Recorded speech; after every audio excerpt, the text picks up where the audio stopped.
Allah subhanahu wa ta'ala biyawo muntu nga yenze biyawo omuntu nga yeggwe omwami oba omukyala yenna Allah subhanahu wa ta'ala ja'ala lana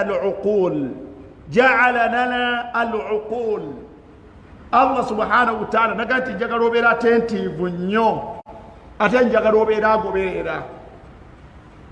Allah yatuteerawo obwongo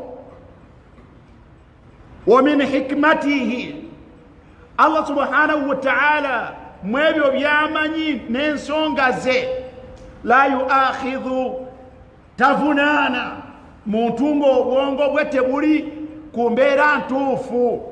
Omuntu bw'otaba soba n'obeerako embeera yonna ow'ekitiibwa Allah subhanahu wa ta'ala aga nti oyo mukole mutya oyo mugira mumuleka. Ky'oba olaba nti omubaka Muhammad sallallahu alaihi wasallam yagamba nti rufi'a alqalamu an thalath, abantu bangeri ssatu ow'ekitiibwa Allah subhanahu wa ta'ala tabavunaana bye bakola. Mu hadithi eyo mwajjiramu abantu bangeri bbiri abalina ekizibu ku bwongo nga tebuli mu layini, Allah n'abajjamu n'abasevinga n'abasipeyalinga okubeera nti bavunaanibwa ku bye bakola. Yagamba nti ani sabi, omwana omuto hatta yablugha, yagamba nti omuto mumuleke mpaka lwalikula n'abeera ne sound mind, n'abeera n'amagezi agakola gatya agategeera, olwo lwagenda okutandika okuvunaanibwa byakola. Awalala mu suratu Nisa Allah yalaga nti baba tebategeera bulungi, yaga nti wala tu'tu sufahaa amwalakum, abaana abo abato bamulekwa abafiiriddwako abazadde baabwe temubawa maali yaabwe nga bakyali bato.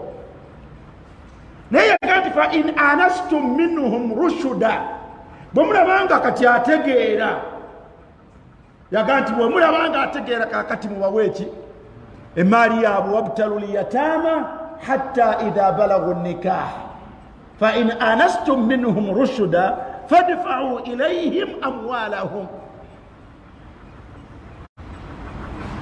Olabo abayise basufaha ntegeera yaabwe eki, naga okutuuka okubawa ebyabwe musooke kubagezesa nga batuuse ne mu kiseera ekisobola okufumbirwa oba ekisobola okuwasa.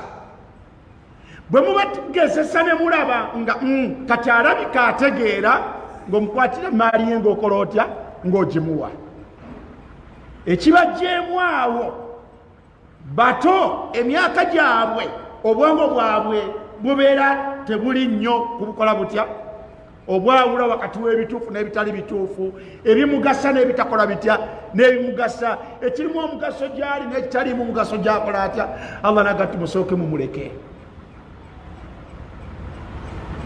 Owokubiri mu hadithi eyo gwe yateekamu yaga nti wa anil majnuni, omuntu yenna ayinza okuba nga akuze naye nga majnun, nga mulalu, a mad person, obwongo obwa tebukola butya, kabeere ng'avaako bwaddako mu kiseera ky'aba nga avuddeko.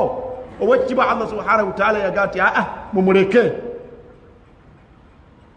hatta yafi'a, mpaka lwanaawona, awonye kati ategeera bulungi, olwo lwatandika okuvunaanibwa Allah ku buluŋŋamu n'obubuze ku kyonna ky'aba akoze mu byombiriri. Ebyo Allah abituwa obwongo busobole okutwawulira kiri waggulu, bwawule wakati w'obubuze ate bwawule wakati w'obuki w'obuluŋŋamu. Osobole okulonda wongo okozesa obwongo Allah bwe yakuwa, osobole okulonda obuluŋŋamu ku bubuze obukola oba obugaane. Yensonga lwaki mu bintu Allah byatuwa bye tugenda okwejjusanga tumaze okukola ebitali bituufu n'atuteeka mu muliro, ffe nnyini tugenda ku acknowledginga mu maaso ga Allah tugambe nti obuzibu bwali ku ntegeera yaffe. Mu suratul mulk Allah yagamba nti waqaalu law kunna nasma'u aw na'qilu,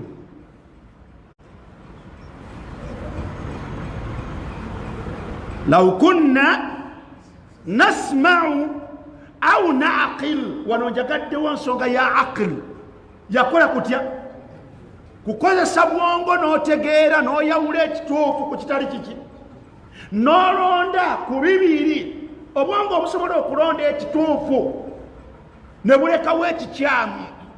Bw'otabukozesa ku mbeera eyo gwe n'olondawo bitali bituufu ebirimu okuzikirira kunogatize kankole bino, ogenda kwejjusa bwongo obwo oga nti law kunna naqilu law kunna nasma'u au naqil. Taabu talina weevudde walala. Senga nalimu abo abeegasa ne bye nalinga mpulira nkwatuula ne boogera ne naye ng'ebintu bitegeerekeka, naye n'ateegasa n'ebyo byakola atya byawulira. Kyenjagaddemu au naqil. Senga tutegeera kyobulaba nti Allah kivunaana nnyo n'atubuuza nti afala taqilun. Afala taqilun. Ekizibu kiri kuntegeeraayo. Ekizibu kiri kuntegeeraayo. Totegeera bulungi.